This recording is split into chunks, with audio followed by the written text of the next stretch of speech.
So the whole Tahina Paopao Caitlin Clark situation is just mad. It's just mad. And I'm not joking when I say this. Like, there is now a new angle that shows I don't even think in the whole push-off situation Caitlin Clark pushed off. I actually don't think that she pushed off.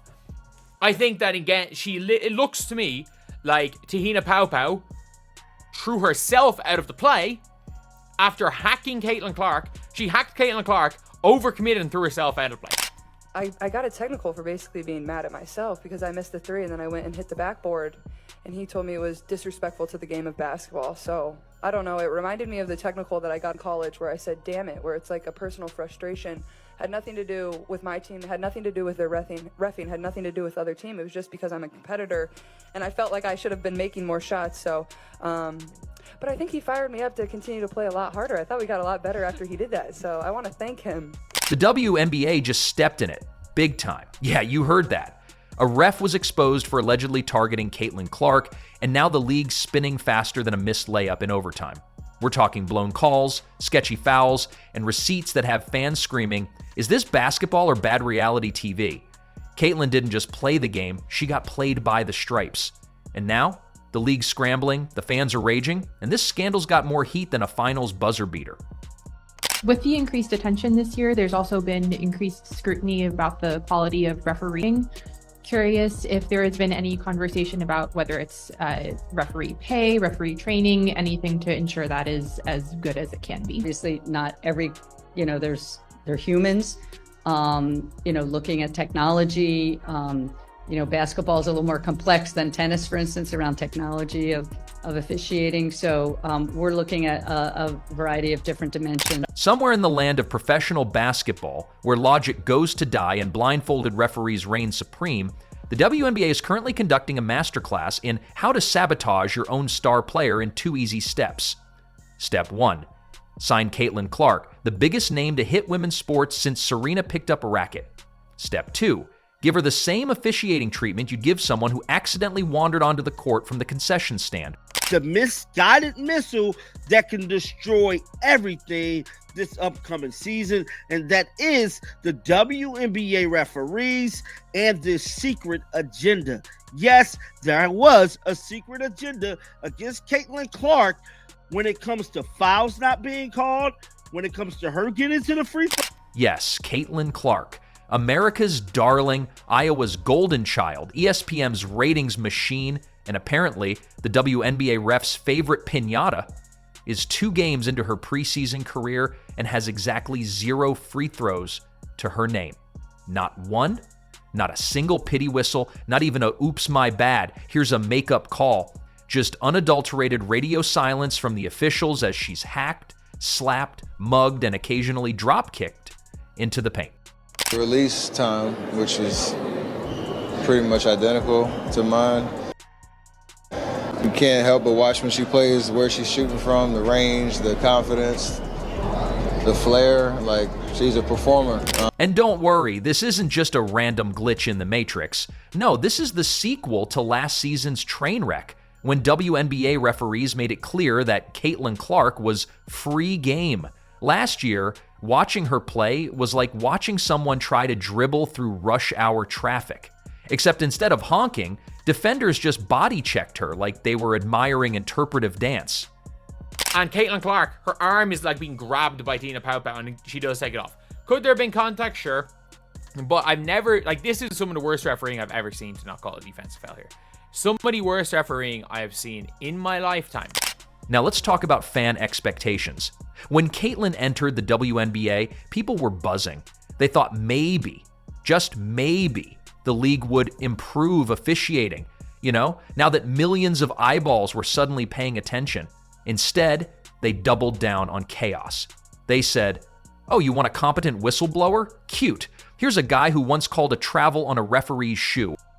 The WNBA refs are not consistent. A hit to the arm on one play is a foul, and a hit to the arm on another play is not a foul. The inconsistency is really bad for this league. People assumed Clark's arrival would clean up the officiating, but instead of that, they got what looks like a league-sanctioned hazing ritual. Clark drives to the rim, gets smacked across the arms, hip-checked into the fourth row, and all she hears is the gentle sound of a whistle not being blown, possibly because the refs dropped it while applying sunscreen to their egos. And it's not just Clark. Oh no, this is an equal opportunity embarrassment. Remember the finals? You know, the one where Minnesota's Nafisa Collier was treated like a human piñata by the Liberty? One channel even had to document all the blatant uncalled fouls. It was like the Zapruder film, but for basketball abuse. Every clip was a different Liberty player taking a whack at Collier, while the refs stared off into the sunset, probably thinking about their next Uber Eats order. At this point, we have to stop asking whether this league is incompetent and just call it what it is: corrupt. That's right, not disorganized, not going through growing pains, but fundamentally, irreparably, cosmically corrupt. This isn't about missing a few calls. This is about creating an entirely separate rulebook for Caitlin Clark that starts with "thou shalt not get a foul call unless your bones are protruding." They need to be investigated ASAP. We see what's happening with Caitlin Clark. There's no reason you shouldn't be protecting your star player, because without Caitlin Clark, there won't be no sold-out arenas. The viewership on TV would not be like it is now, where everybody's watching it because it's must-watch TV. But we are seeing how she's being treated. She's being pushed around, she's being slapped around, sometimes she's being punched around, and the fouls just keep getting harder and harder. When are the refs going to do their job? And speaking of rulebooks, someone might want to send Kathy Engelbert one. You know Kathy, the WNBA commissioner, the person whose job it is to manage the league? She's been silent on this mess for so long, people are starting to think she's a hologram. Fans are demanding she wake up and realize what's happening. If Caitlin Clark ends up injured, or worse, completely disenchanted with this amateur hour refereeing, say goodbye to ratings, merchandise sales, and relevance. Because here's a little marketing tip for the WNBA. You don't grow your league by targeting your stars like they're lottery scratch-offs. You protect them. You promote them. You don't let referees treat them like background extras in a gladiator film. The league's biggest star, the reason non-WNBA fans are even watching in the first place, is being treated like a JV rookie with a bad attitude. It's not just unfair, it's financially moronic. But sure, let's keep pretending this is all fine. Let's keep handing out whistles to refs who think verticality is a type of pasta and assume no one's going to notice. Oh, but people are noticing. Social media is in flames. Because there should be some suspensions, check. There should be some fines, check. And you should be setting an example for your star player. Because God forbid this young lady gets hurt. Everything collapses for the WNBA. So give credit where it's due. Stop with the hate here. Reddit threads, TikToks, tweets, angry Facebook moms, everyone is asking the same question. Why does Caitlin Clark get fewer foul calls than a ghost? And the only answer seems to be that the WNBA either doesn't care or is actively sabotaging the best thing to ever happen to them. At this point, some fans are starting to theorize, because when logic fails, conspiracy thrives.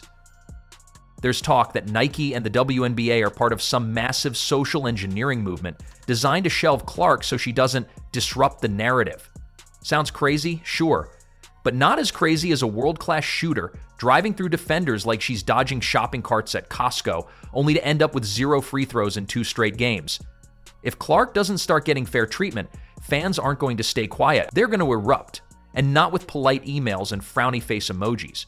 We're talking protests, boycotts, memes that permanently tattoo the WNBA's reputation as a clown league that couldn't ref a game of hopscotch. Like, this is one of the worst missed calls I think I've ever seen in basketball.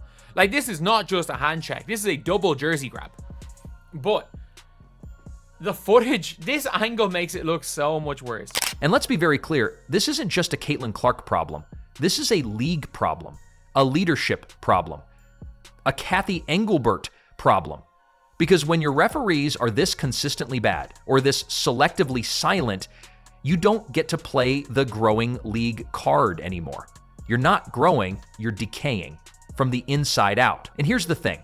When fans say they want accountability, they don't mean another league statement filled with bland corporate jargon about reviewing officiating standards. No one is asking for a PowerPoint presentation. They're asking for a basic concept that even toddlers understand. Fairness. They want a foul to be a foul. Not a vague philosophical concept that only applies to certain players on Thursdays when Mercury is in retrograde. Let's stop pretending this is some mysterious officiating inconsistency. It's not inconsistent, it's consistently bad. And worse, it's predictably targeted. If Caitlin Clark looks at a defender sideways, it's a charge. If she gets clotheslined like she owes someone money, it's apparently a no call because she's tough. Translation, the league doesn't want to protect her. They want to test her like she's being hazed at an underground sorority for elite athletes. What sport that you know don't protect your star player? The fans are flocking in the arenas to watch this young lady play each and every night. She played the Aces last night. They're the reigning champions. Every time that she's going against this team, they be pushing her around, they be elbowing her, they be beating her down. But guess what? She don't get no fouls whatsoever. They don't call nothing. Is there some kind of conspiracy going on? And let's not ignore the players and coaches who've taken the cue. When refs let fouls slide, that's a green light. And opposing teams, well, they saw that light and floored it. Last season, you could see defenders licking their chops anytime Clark had the ball. Body slams, elbow jabs, wrist grabs. It was like watching a UFC audition reel. And yet, nothing. No whistles, no consequences, just more silence. Apparently, in the WNBA, silence isn't just golden, it's corrupt. The refs saw they could get away with letting Clark get roughed up, and so they did. The players realized the refs were looking the other way, and so they took full advantage. And the league? They pulled the classic move of, we're monitoring the situation, which, in commissioner speak, translates to, we're hoping the outrage dies down by Monday. But here's what they're not getting. This isn't going away. Not this time. Caitlin Clark isn't just another player. She's the player. She's the one dragging viewership up by the hair, the one turning empty seats into sold-out arenas, the one whose jersey outsold half the league before she even played a single game. I'm thinking like, damn, how many times did they actually, drop the ball and didn't call stuff against Caitlin? Now, Caitlin got called for a technical for hitting the back of the backboard. If somebody viciously clotheslined her, we're not getting a call for that. And if they lose her, if she gets injured, if she burns out because she's being manhandled every game while refs stare into the abyss, the league will crater faster than a crypto coin after a podcast scandal. And don't say it's too soon to panic. Preseason games are where you fix these problems, not double down on them. The fact that Clark's already 2 games in without a whistle is like trying to put out a kitchen fire with gasoline, and fans know it. Every no call is being clipped, edited, shared, and reshared. Social media is a bonfire. And Kathy Engelbert? She's off somewhere doing her best impression of someone who's never heard of Caitlin Clark. There's a real chance here to fix this. But it requires actual leadership. Not just firing a few scapegoat referees and pretending the problem is solved. It means overhauling officiating from the ground up. Training, accountability, transparency. Heck, maybe even some basic education on the rules. Because at this point, fans are pretty sure the refs think verticality means a yoga pose. And if Kathy Engelbert can't, or won't, step in, then it's time for her to go, period. This isn't personal, it's performance-based. She's had years to address the refereeing crisis, and instead of action, we've gotten apathy. Instead of reform, we've gotten press releases. The league doesn't need a figurehead who smiles through scandal. It needs someone who knows how to fix a broken system before the league collapses under the weight of its own incompetence. What's going on against Caitlin Clark? Because like I said, in business, when you want to protect your star player, I don't see nobody protecting this young lady. This young lady is fighting for her life each and every night. These big Amazon bully girls, they're 6'5", they're big, they're strong, they're pushing her, they're punching her, they're kicking her, and she can't get a call. But the minute that she puts her hand up and complain, it's a technical foul. And one more technical foul, and she will be suspended. And there goes your star player. And before someone starts crying about adjustment periods and rookie growing pains, let's be honest. Clark isn't just a rookie. She's a revenue-generating meteor, and if she wanted to spend her time getting punched in the throat while referees debated lunch options, she could have joined a back alley fight club, not the WNBA. The WNBA is playing a dangerous game. They're testing the patience of fans who are not known for their chill. They're testing the resilience of a player whose entire career has been about rising above nonsense. Until now, when the nonsense is league approved. And they're gambling that somehow people will keep watching even when the product becomes unwatchable. Here's a fun experiment. Take Caitlin Clark out of the equation. Remove her from the WNBA. No jersey sales, no sold-out arenas, no viral clips. No middle-aged dads discovering women's basketball because their daughter won't stop talking about her. What are you left with? That's right, a league that's suddenly whispering into the void, wondering where everyone went. This isn't about giving Clark special treatment. It's about giving her the same treatment every player deserves.